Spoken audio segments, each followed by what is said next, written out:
Asia सबसे पुरानी तहजीब का घर, सबसे ज्यादा लोगों का वतन और सबसे ज्यादा रिसोर्सेज का मालिक, लेकिन फिर भी यूरोप के मुकाबले में एशिया इतना पीछे क्यों है? ये सिर्फ तकदीर का खेल है या हम खुद अपनी जिंदगी अपने मुल्क के दुश्मन बन चुके हैं? आज हम इस सवाल का जवाब ढूंढने की कोशिश करेंगे और देखते हैं कि असल वजह क्या है, तारीख, सियासत या हमारे सोचने का तरीका। और सबसे इम्पोर्टेंट, अगर एशिया गरीब है तो क्या हम इस दौर को बदल सकते हैं? इस बात को समझने के लिए थोड़ा हिस्ट्री में चलते हैं। जन्नत अबू लुगात की book before Europe hegemony the world system में बताती हैं 1250 और 1350 एडी के दौरान दुनिया ग्लोबल इकोनॉमिक सिस्टम में जुड़ी हुई थी जो एशिया के कंट्रोल में थी। मतलब जन्नत अबू लुगात क्लियरली बताती हैं 1300 के आसपास एशिया रिचेस्ट और पावरफुल था। यूरोप सिर्फ एक छोटा सा ट्रेड पार्टनर था जो एशिया पर डिपेंड करता था। पर क्या वजह बनी कि यूरोप ने इतनी तरक्की की? ये तो हम सब जानते हैं कि यूरोप ने एशिया में आकर हुकूमत की और एशिया की रिसोर्सेज खुद यूज किए, लेकिन इनको ये ताकत मिली कैसे, ये जानते हैं। गन पाउडर सबसे पहले 9वीं सेंचुरी में चाइना के अल्केमिस्ट्स ने डिस्कवर किया और पहले इसे फायरवर्क्स और सिंपल हथियारों में यूज किया गया। फिर 1200 से 1300 मंगोल एम्पायर ने जब एशिया और यूरोप को जोड़ा तो ये टेक्नोलॉजी सिल्क रोड के जरिए इस्लामिक वर्ल्ड्स और फिर यूरोप तक पहुंच गई। मुस्लिम इन्वर्टर्स ने इसे और डेवलप किया, कनान्स और हैंड गन्स बनाए, लेकिन असल लीप यूरोप ने लिया 1300 सेंचुरी के बाद। यूरोप में कांस्टेंट वॉर, मेटोलॉजी और साइंस ने प्रोग्रेस और नेवी बनाने की जरूरत ने उन्हें गन पाउडर वेपन्स को मास प्रोड्यूस करने और इम्प्रूव करने पर मजबूर किया। इसी वजह से जो चीज चाइना ने इन्वेंट की थी वो यूरोप के हाथ में जाकर दुनिया पर हुकूमत का जरिया बन गई। 14th से 17th सेंचुरी तक Europe science, gun powder, naval powder adopt कर तेज तरक्की कर रहा था। उस वक्त एशिया अभी भी अपनी पुरानी वेल्थ और ट्रेड पर रिलाई कर रहा था। चाइना जो दुनिया का सबसे रिच मुल्क था अपने बॉर्डर्स बंद कर इन्वेंट हो गया। इंडिया अपनी टेक्सटाइल स्पाइस से अमीर तो था, लेकिन साइंटिफिकली और इंडस्ट्री रिसर्च पर फोकस नहीं किया और ऑटोमन एम्पायर लग्जरी और ब्यूरोक्रेसी में फंसा रहा और इसी वजह से बैलेंस बदल गया। यूरोप और एशिया के दरमियान फर्क सिर्फ टेक्नोलॉजी और वेल्थ का नहीं था बल्कि सोच का था। यूरोप ने क्यूरियोसिटी, रिस्क टेकिंग और कंपटीशन को अपनाकर नई डिस्कवरीज और साइंस को एम्ब्रेस किया, जबकि एशिया अपनी पुरानी दौलत, ट्रेडिशन और लग्जरी में ही मसरूफ रहा और उन्होंने नई सोचने की जरूरत नहीं समझी। नतीजा ये हुआ कि यूरोप के सीखने और बदलने वाली सोच ने उसे ऊपर उठाया और एशिया जो है उसी पर गुजारा वाली सोच ने उसे पीछे छोड़ दिया। पर सवाल ये भी पैदा होता है कि यूरोपियन लोग में ऐसी सोच डेवलप कैसे हुई? साइकोलॉजी के मुताबिक जब बेसिक नीड्स खाना, पानी, शेल्टर, सेफ्टी पूरी हो जाती है तो इंसान का दिमाग ऑटोमेटिकली सर्वाइवल मूड से निकलकर ग्रोथ और प्रोग्रेस मूड में चला जाता है। यूरोपियन के लोगों के पास धीरे धीरे food security, safety, economic stability, इस सब चीज़ों से निकलकर बेसिक सर्वाइवल टेंशन कम कर दी। उनका फोकस शिफ्ट हुआ एजुकेशन, साइंस, डिस्कवरी, फ्रीडम और सोसाइटी को बेहतर बनाने की सोच की तरफ। इसी वजह से यूरोप के लोगों ने प्रोग्रेस और इनोवेशन पर फोकस किया।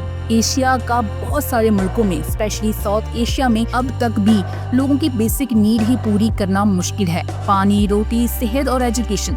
जब इंसान रोज की स्ट्रगल जिंदा रहने के लिए करेगा तो उनके पास फ्यूचर की प्लानिंग, प्रोग्रेस के आइडियाज डेवलप करने का मेंटल स्पेस ही नहीं बचता।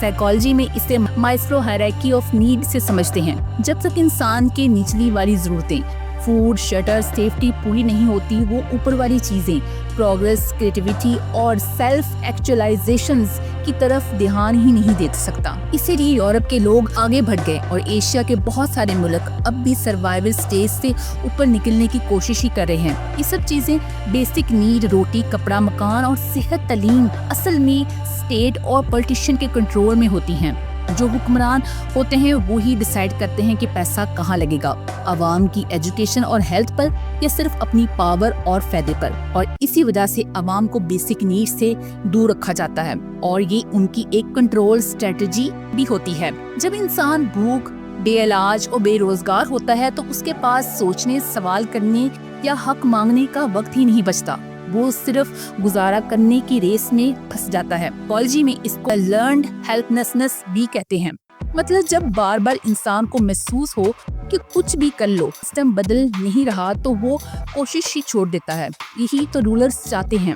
لیکن اس کا ایک طریقہ نکلنے کا بھی ہوتا ہے جب عوام کولیکٹیو اویئرنیس اور پریشر کریٹ کرتی ہے. ایجوکیشن اویئرنیس کیمپین سے, گراس روٹ موومنٹ سے, سوشل میڈیا اور ڈیجیٹل پاور یوز کر اور سب سے امپورٹنٹ یونٹی اور اسٹرانگ لیڈرشپ کا ساتھ دے کر, جو صرف کرسی کے لیے کام نہ کر رہے ہوں. ایک انسان اکیلے سسٹم چینج نہیں کر سکتا, لیکن جب لوگ سمجھنے لگتے ہیں کہ یہ سرکل توڑنا ہے تبھی اصلی بدلاؤ آئے گا. آج بھی یورپ اور ویسٹ کے ملکوں میں لوگ نئی چیز سیکھنے, رسک لینے, ایکسپیریمنٹ کرنے اور اپناتے ہیں. وہاں فیلئر کو بھی ایک لیسن مانا جاتا ہے.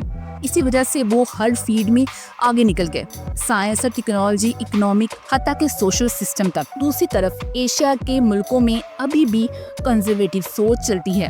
لوگ جو ہے اسی پر گزارا کرتے ہیں, رسک لینے سے ڈرتے ہیں اور چینج کو لیٹ ایکسیپٹ کرتے ہیں. کچھ کنٹریز نے مائنڈ سیٹ چینج کر بہت پروگریس کی, جیسے جاپان, ساؤتھ کوریا, چائنا. لیکن اوور آل مائنڈ سیٹ کا فرق اب بھی ویزیبل ہے. مطلب جہاں مائنڈ سیٹ فلیکسیبل ہے وہاں ترقی ہے, اور جہاں سوچ پرانی اور بند ہے وہاں غریبی اور پیچھے رہ جانا ہے. اگر ہم پاکستان کو آگے لے جانا چاہتے ہیں تو سب سے پہلے ہمیں اپنی سوچ بدلنی ہوگی. صرف ڈگری لینا یا پرانی راہ پر چلنا کافی نہیں. ہمیں کیوریوسٹی اور کریٹیوٹی کو اپنانا ہوگا, رسک لینے کی ہمت, نئے آئیڈیاز پر کام کرنا اور فیلئر کو ایک لیسن سمجھنا اور سیکھنا ہوگا. ایجوکیشن کو صرف نوکری کا ذریعہ نہیں بلکہ انوویشن اور اسکل کا ٹول بنانا ہوگا. اور سب سے ضروری, کرپشن اور شارٹ کٹس والی سوچ کو چھوڑ کر محنت, ہونیسٹی اور لانگ ٹرم ویژن کو اپنانا ہوگا. جس دن ہماری سوچ جو ہے اسی پر گزارے سے نکل کر جو نہیں اسے بنانا ہے بن گئی, اس دن پاکستان بھی انہی نیشن کی لسٹ میں شامل ہوگا جو دنیا کو لیڈ کرتے ہیں. آپ کو ویڈیو کیسی لگی؟ اگر آپ کو ویڈیو اچھی لگی تو لائک کیجیے, شیئر کیجیے اینڈ سبسکرائب مائی چینل. اللہ حافظ.